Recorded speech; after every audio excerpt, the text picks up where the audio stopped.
Croeso nôl. So we've got a short little video for this time just to show you how to stretch your dough out the Neapolitan way. In our previous videos I've shown you how to make the dough. We showed you a couple of quick ways. The beginner's way of using your fist to stretch it out and turning it, and then I quickly showed you the Neapolitan way. But this video we're just going to concentrate on that Neapolitan style. It takes a bit of practice, a lot of dough balls to practice on, but then if you master it, you look like a boss when you're making your pizzas at home and you can impress all your pals. So we're just going to dive in. We've got our dough balls, they're nice and soft, they're in the tray ready, so we're just going to start off by getting plenty of flour on it. So it's quite important, this step is getting your dough out nice and tidy. So I've upgraded my tools as well.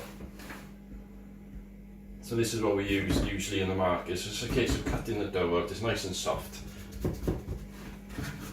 So when you're getting it out of the tray, you almost want to work quite quickly just to get it out in a nice round shape. So if you just remember the mantra of working in circles, your pizza will come out into the circle. So I've just popped it in some flour.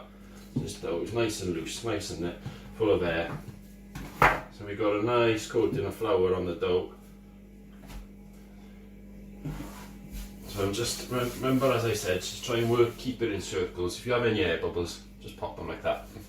So we're going to start in the middle using our fingers. We'll use the pads of our fingers if you can to press out. Don't use the tips of your fingers. So it's a nice flatter surface and it's a bit more forgiving when you're pressing out. So we start in the middle, and that's all we're doing here. We're pressing out. We're not stretching or anything. We're just pressing the air out. So when it comes to cooking it, you'll get that nice little airy risen crust. So I've gone out, I've left about a centimetre or two in the edge, and then I'm just going to follow the shape of the dough. I'm just going to give it a quick flip over and repeat that process. So then when it comes to the stretching, it needs a bit of coordination. So you use your right, if you're right-handed like I am, my right hand's going down there, and then my left hand, again, use the pads of your fingers, goes under and you pull out. So the right hand is just almost holding it in place, left hand pulls it, and then we flip it over the right hand. But as we're doing it, we're turning it. It sounds complicated, and it is a bit. It takes a bit of getting used to get that like little rhythm, but we'll give it a go. So I'm doing that, and then turning.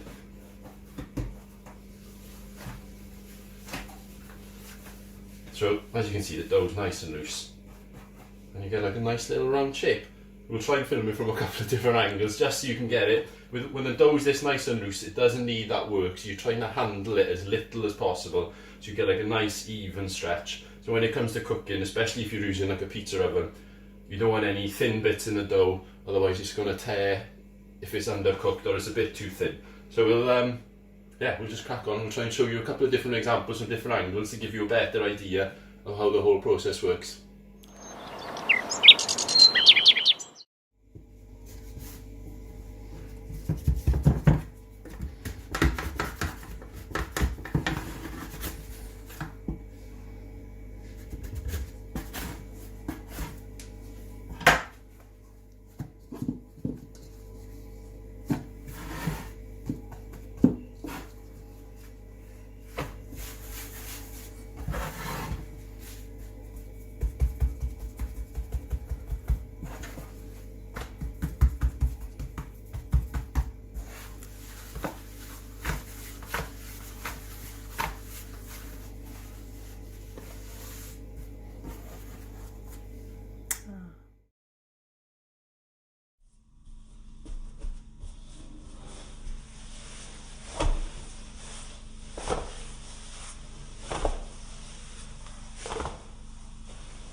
So there we have it.